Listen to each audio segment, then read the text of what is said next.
লিডুৰ অবৈধ কয়লা খননত নকাণ্ড লিডুৰ পাটকাই পাহাৰৰ দুৰ্গম স্থানত তিনি কয়লা শ্ৰমিকৰ মৃত্যু তদন্ত দাবী জনালে আমছুৱে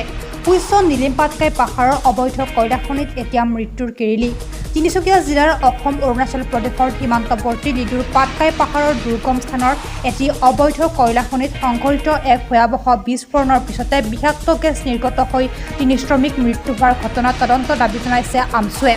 আমছুৰ তিনিচুকীয়া জিলা সমিতিৰ সভাপতি ফিৰজুৰ ৰহমানে অবৈধ কয়লা খনন আৰু শ্ৰমিক নিয়োজিত কৰা বিষয়টোৰ এক উচ্চস্তৰীয় তদন্তৰ দাবী জনালে উল্লেখ্য যে লিডুৰ এটি অবৈধ কয়লা খনিত দেওবাৰে নিশা তিনি শ্ৰমিক মৃত্যু হৈছিল নিশা প্ৰায় 8:30 বজাত সংঘটিত এই ঘটনাৰ পাছতে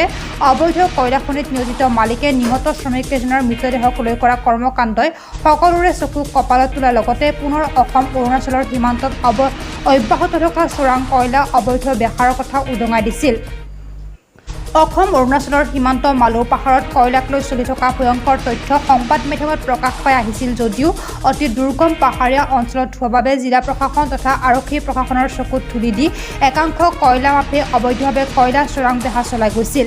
অবৈধ কয়লা খনিসমূহত নিয়োগ কৰা শ্ৰমিকসকলক মাফিয়া চক্ৰৰ বিভিন্ন ভয় ভাবুকিৰে খনিৰ ভিতৰলৈ কোনো ধৰণৰ সুৰক্ষা অবিহনে পঠিয়াই লুণ্ঠন কৰি আহিছে লাখ লাখ টকা ইয়াৰ বিপৰীতে কিন্তু কয়লা খনিৰ ভিতৰত সংঘটিত যিকোনো দুৰ্ঘটনাই উক্ত চুৰি চক্ৰই আওকাণ কৰি আহিছে তেনেধৰণে দেওবাৰে নিশা মৃত্যু হোৱা তিনি শ্ৰমিকৰ দুৰ্ঘটনাকো মাফিয়া চক্ৰই গাপ দি থোৱাৰ চেষ্টা চলাই আহিছিল যদিও বিফল হয় জানিব পৰা অনুসৰি লিডুৰ উক্ত অবৈধ কয়লা খনিটোৰ গৰাকী হ'ল ডেভিড নামৰ লোকজন মৃত শ্ৰমিকৰ শৰীৰৰ জেচিবিৰে কাঠ খান্দি অৰুণাচল পাহাৰত পতিত সমগ্ৰ ঘটনাক গাপ দিয়াৰ চেষ্টা চলোৱাৰ এইজন ডেভিডক সংগ দিয়ে স্থানীয় গাঁওবোৰে তথা কুখ্যাত কয়লাচোৰ তেহন হাখুনে উত্থাপিত অভিযোগ অনুসৰি তিনিচুকীয়া জিলাৰ মাৰ্ঘেৰিটা মহকুমাৰ লিডুৰ দক্ষিণ পূৰ্বাঞ্চলত অৱস্থিত তথা পাটকাই পাহাৰৰ অংশ বিশেষ অসম অৰুণাচল সীমামূৰীয়া মালৌ পাহাৰত কয়লা খনিত কাম কৰিবলৈ এই শ্ৰমিককেইজনক বঙাইগাঁও জিলা আৰু গোৱালপাৰা জিলাৰ পৰা অনা হৈছিল অঞ্চলটোৰ কুখ্যাত কয়লা মাফিয়াজনিক ডেভিডৰ নেতৃত্বত চলি থকা কয়লা খনিত কয়লা খননত নিয়োজিত হৈ থকা অৱস্থাতে বিষাক্ত মিথেন গেছৰ বিস্ফোৰণত তিনিজন শ্ৰমিক ক্ৰমে বঙাইগাঁও জিলাৰ যোগীখোপাৰ ছাহিদুল ইছলাম হুছেইন আলী আৰু গোৱালপাৰা জিলাৰ বগুৱানাৰ আছমত আলী নিহত হ'ব লগা হৈছিল দুৰ্ঘটনা সংঘটিত হোৱাৰ লগে লগে চতুৰ কয়লা মাফিয়া ডেভিডে তিনিটা মৃতদেহ গভীৰ অৰণ্যত জেচিবিৰে গাঁত খান্দি পুতি দিয়ে আনকি এই ধৰণৰ খবৰ কোনো কাৰণতে বাহিৰলৈ যাব নালাগে বুলি শ্ৰমিকসকলক পিষ্টল দেখুৱাই ভাবুকিও প্ৰদান কৰা বুলি শ্ৰমিকসকলে অভিযোগ উত্থাপিত কৰিছে কিন্তু এনে ভাবুকিৰ পাছতো শ্ৰমিকসকলৰ কেইজনমানে মৃত শ্ৰমিকৰ পৰিয়ালক ফোনযোগে খবৰ দিয়াত সমগ্ৰ ঘটনাটো পোহৰলৈ আহে লক্ষণীয় যে মালৌ পাহাৰত দীৰ্ঘদিনৰ পৰা চলি থকা চোৰাং কয়লাৰ বৃহৎ চিণ্ডিকেটৰ মূল খলনায়ক হৈছে অঞ্চলটোৰ গাঁওবোৰে তথা লিডুৰ কুখ্যাত কয়লাচোৰ তেহন হাখুন পৰম্পৰা অনুযায়ী পিতৃৰ মৃত্যুৰ পাছত গাঁওবোৰে দায়িত্ব লোৱা তেহন হাকুনে নিজকে পাহাৰীয়া গাঁওখনৰ অবিসম্বাদী জনজাতীয় নেতা হিচাপে কয়লাৰ চোৰাং বজাৰখন নিজৰ তত্বাৱধানত ৰাখি যধে-মধে কয়লাৰ খনন আৰু বিক্ৰী কৰি আহিছে এইজন গাঁওবুঢ়া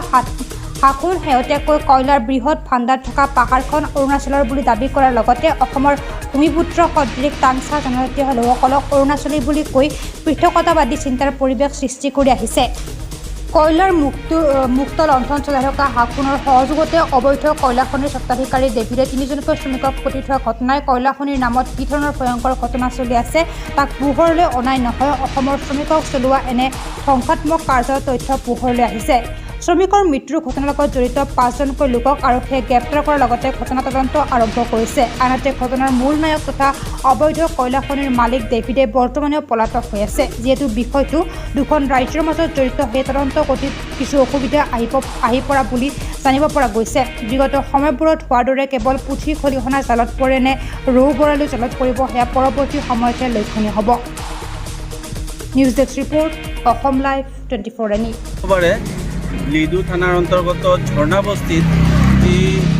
তিনিজনকৈ শ্ৰমিকে নিজৰ প্ৰাণ দিব লগা হ'ল কাৰ ভুলৰ বাবে দিব লগা হ'ল সেই কথাৰ তদন্ত তিনিচুকীয়া জিলা আমছুৱে আমি বিচাৰিছোঁ লগতে যিসকল চৰদাৰে তেওঁলোকে পৰিকল্পিতভাৱে নামনি অসমৰ বিশেষকৈ শ্ৰমিকসকলক আনি ইয়াত অবৈধ কামত নিয়োজিত কৰাই তেওঁলোকক প্ৰলোভন ইত্যাদি দেখুৱাই বিভিন্ন ধৰণৰ সা সুবিধাৰ তেওঁলোকক লালসা দি তেওঁলোকক নামনি অসমৰ পৰা আনি ইয়াত লিডু অঞ্চলত বিভিন্ন ঠাইত বৃহত্তৰ মাৰ্ঘেৰিটা অঞ্চলত তেওঁলোকে অবৈধভাৱে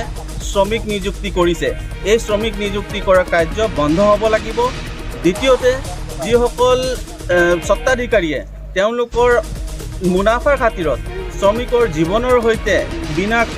কোনো ধৰণৰ তেওঁলোকে ছেফটি ইকুইপমেণ্টছ ব্যৱহাৰ নকৰাকৈ অবৈধ খনন কাৰ্যত খনিজ সম্পদৰ লুণ্ঠন ৰাজ তেওঁলোকে অব্যাহত ৰাখিছে। এই কাম সম্পূৰ্ণৰূপে বন্ধ হ'ব লাগিব। তৃতীয়তে আমি দাবী উত্থাপন কৰিছোঁ যে অসম চৰকাৰে তথা প্ৰশাসনে যিসকল 3জন দুৰ্ভগীয়া শ্ৰমিকে নিজৰ প্ৰাণ অকালতে হেৰুৱাবলগীয়া হৈছে তেওঁলোকে যাতে উচিত ক্ষতিপূৰণ পায়, এককালীন সাহায্য তেওঁলোকৰ ঘৰে যাতে পায়, তেওঁলোকৰ যিসকল সতি সন্ততি আছে ঘৰত তেওঁলোকৰ বিধৱা যিসকল আছে সেই বিধৱাসকলে যাতে নিজৰ সুৰক্ষিত ভৱিষ্যত জীৱন যাতে সুৰক্ষিত হয় সেই কথা নিশ্চিত কৰিবলৈ চৰকাৰক আহ্বান জনাইছোঁ। লগতে তিনিচুকীয়া জিলা প্ৰশাসনে বিশেষকৈ আৰক্ষী অধীক্ষক মহোদয়, মাৰ্ঘেৰিটা SDPO ছাৰ, লিডু থানাৰ IC ছাৰ তেওঁলোকে যি ততাতৈয়াকৈ এই কামটো সমাধা কৰিলে আৰু JCBৰে পুতি থোৱা মৃতদেহকেইটা সময়ত উদ্ধাৰ কৰিলে, পাহাৰৰ ওপৰত গৈ প্ৰায় 8 ঘণ্টা সময় তেওঁলোকে যুঁজি উদ্ধাৰ কৰিছে, সেই কথাক আমি শলাগ জনাইছোঁ। আৰু আমি তিনিচুকীয়া জিলা আৰক্ষী প্ৰশাসনক আমি এই কামৰ বাবে আমি ধন্যবাদ জ্ঞাপন কৰিছোঁ আৰু তেওঁলোকক আমি আন্তৰিকতাৰে কৃতজ্ঞতা জ্ঞাপন কৰিছোঁ। লগতে আমি আশা ৰাখিছোঁ যে তেওঁলোকে গোটেই এই ঘটনাটোৰ লগত জড়িত যিসকল কালপ্ৰিট আছে এই ঘটনাটোৰ লগত জড়িত একোজন ব্যক্তিক দোষীক যাতে কোনো কাৰণতে হাৰি যাব নোৱাৰে তাৰ উচিত তদন্ত কৰি একোজন দোষীক কৰায়ত্ব কৰি তেওঁলোকৰ বিৰুদ্ধে যাৱতীয় ব্যৱস্থা গ্ৰহণ কৰিবলৈ আমি চৰকাৰক আৰু প্ৰশাসনক আহ্বান জনাইছোঁ। ধন্যবাদ।